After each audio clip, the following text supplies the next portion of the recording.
Breaking news చూస్తున్నాం. కర్నూలు శివార్లోని చిన్నటేకూరు వద్ద జరిగిన ఘోర రోడ్డు ప్రమాదం, బస్సు ప్రమాదంలో ఇప్పటివరకు 20 మంది ప్రాణాలు కోల్పోయారు. వారి మృతదేహాల వెలికితీత ప్రక్రియ యుద్ధ ప్రాతిపదికన కొనసాగుతుందని అధికారులు వెల్లడించారు. ఈ ప్రమాదంలో మొత్తంగా 23 మంది ప్రయాణికులు క్షేమంగా ప్రాణాలతో బయటపడ్డారు. అయితే ఇంకా మృతుల సంఖ్య మరింత పెరిగే అవకాశం ఉంది. ఈ నేపథ్యంలోనే బస్సు ప్రమాదంలో ప్రాణాలు కోల్పోయిన కుటుంబాలకు తెలంగాణ రాష్ట్ర సర్కార్ 5 లక్షల రూపాయలు, అదేవిధంగా క్షతగాత్రులకు 2 లక్షల రూపాయల పరిహారం ప్రకటిస్తున్నట్లుగా రవాణా శాఖ మంత్రి పొన్నం ప్రభాకర్ వెల్లడించారు. ప్రమాదంలో గాయపడిన క్షతగాత్రులకు నాణ్యమైన వైద్యం అందించేలా చూడాలని చర్యలు తీసుకోవాలని కూడా మంత్రి పేర్కొన్నారు.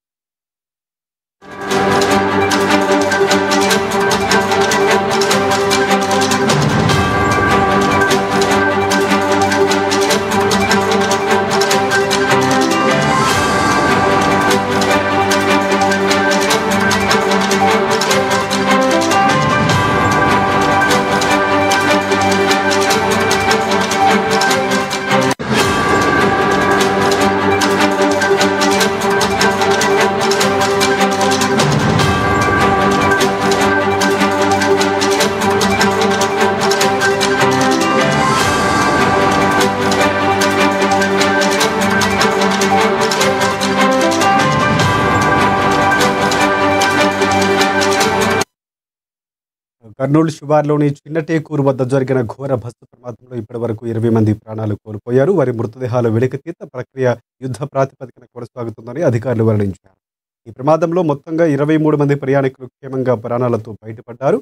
అయితే ఇంకా మృతుల సంఖ్య పెరిగే అవకాశం ఉంది. ఈ నేపథ్యంలోనే బస్సు ప్రమాదంలో ప్రాణాలు కోల్పోయిన కుటుంబాలకు తెలంగాణ రాష్ట్ర సర్కార్ 5 లక్షల రూపాయలు, అదేవిధంగా క్షతగాత్రులకు 2 లక్షల రూపాయలు పరిహారం ప్రకటిస్తున్నట్లుగా రవాణా శాఖ మంత్రి పొన్నం ప్రభాకర్ వెల్లడించారు.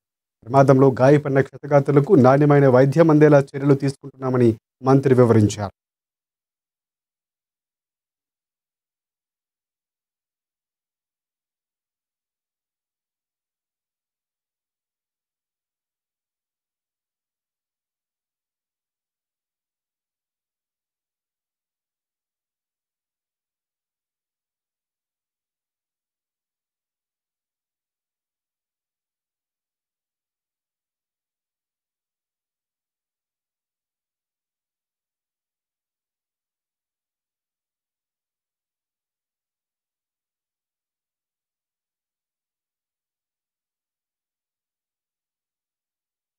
కర్నూలు బస్సు ప్రమాదం కన్నీళ్లను తెప్పిస్తుంది. నిద్రలో ఉన్నవారు